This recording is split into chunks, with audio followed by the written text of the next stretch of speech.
Đó chính là cái kết quả khi mình kiểm tu anh em nhé. Máy mình đã bổ xong xuôi hết rồi. Kia Morning 1.0 R209 này của anh Giai đến từ thành phố Thanh Hóa nhá. Thì đúng như dự đoán ban đầu thì nó bị gõ một quả bít tông, hay còn gọi lôm la là gõ một quả bít tông, và chính xác hơn nó là gõ váy bít tông anh em nhá.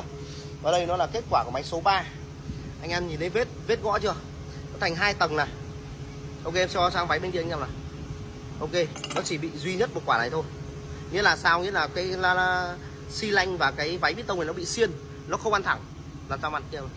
Nó không ăn thẳng anh nhau nhá.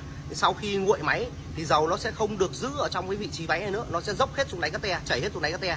Và khi mình lổ máy lên thì dầu nó chưa lên kịp cái váy cắt te lại, chưa lên kịp cái váy bít tông này để nó bôi trơn thì nó sinh ra tiếng gõ. Nhưng mà khi lổ máy lên rồi thì dầu nó lại được phun qua trực tiếp lỗ dầu thừa của tay biên này để nó phun lên, thì dầu nó sẽ phun được vào trong váy, trực tiếp trong váy và trong lỗ của xếp băng dầu, thì nó sẽ chảy vào đây, nó sẽ hết kêu. Nghĩa là nó chỉ xảy ra trong vòng khoảng 10 đến 15 giây. Đó, nguyên nhân và nguyên lý của nó là như thế này anh em nhé. Và mình cũng xin phép là mình đo máy số 3 này, khe hở giữa bít tông và xi lanh nó lên đến 49 vạch anh em ạ. Nghĩa là cái lòng xi lanh mình sờ tay là nó gọn như là gọi là gì ở trên vùng cao người ta gọi là gì ruộng bậc thang anh em nhá.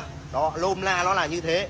Đây là cũng là một cái để mình chia sẻ với anh em, để anh em hết sức lưu ý. Nếu anh em có làm gia công thì anh em phải lên đóng một cái loại vật liệu chế tạo nó thật sự là chuẩn là thứ nhất. Thứ hai nữa, nếu như là chuẩn rồi thì anh em lưu ý cho mình một cái nữa, đó là cái dịch dọc của cái tay biên.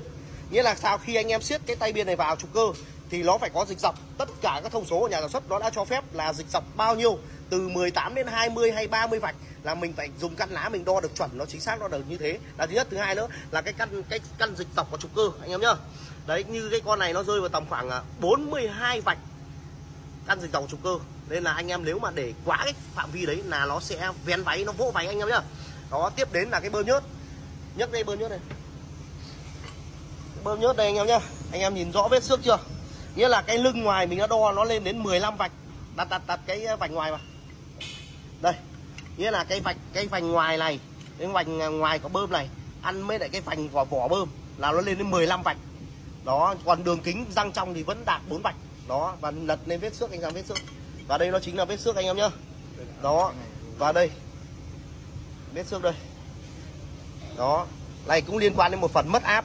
Nếu như áp nó giữ được thì nó sẽ giữ ở trong trạng thái là lúc nào váy bít tông cũng giữ được dầu. Nhưng vì nó bị mất áp nên nó không giữ được dầu, nên là hai cái nó kéo theo nhau để sinh ra tình trạng nó gõ lúc nguội và êm lúc nóng anh em nhá.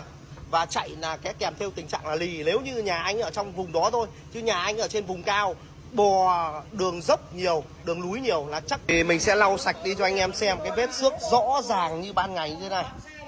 Như là sai số nó lớn thì cái áp suất dầu nó sẽ mất đi, nó sẽ không giữ được nữa. Nghĩa là lôm la là khi mình tắt máy đi là bơm dầu nó đang hoạt động, và khi mình tắt máy đi là nó sẽ giữ ở trong một phạm vi cố định khoảng 0,3 đến 0,5 kg. Để làm gì? Để duy trì cái lần nổ thứ hai, để nó vẫn giữ được dầu, để nó bôi trơn, nó chống lại ma sát và chống lại cặn, chống lại những cái lực quán tính của động cơ, thì nó sẽ giảm cái ma sát cho mình để nó đỡ sinh ra cào xước. Nhưng vì bơm nhớt con này nó yếu quá, nó bị tụt áp nhiều và những cái vết xước nó gây ra như này, nên là nó sinh ra tình trạng như thế anh em nhá.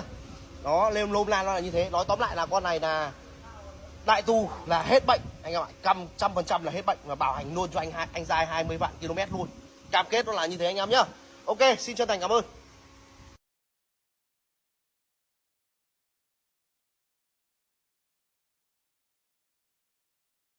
Và đây đó chính là cái kết quả khi mình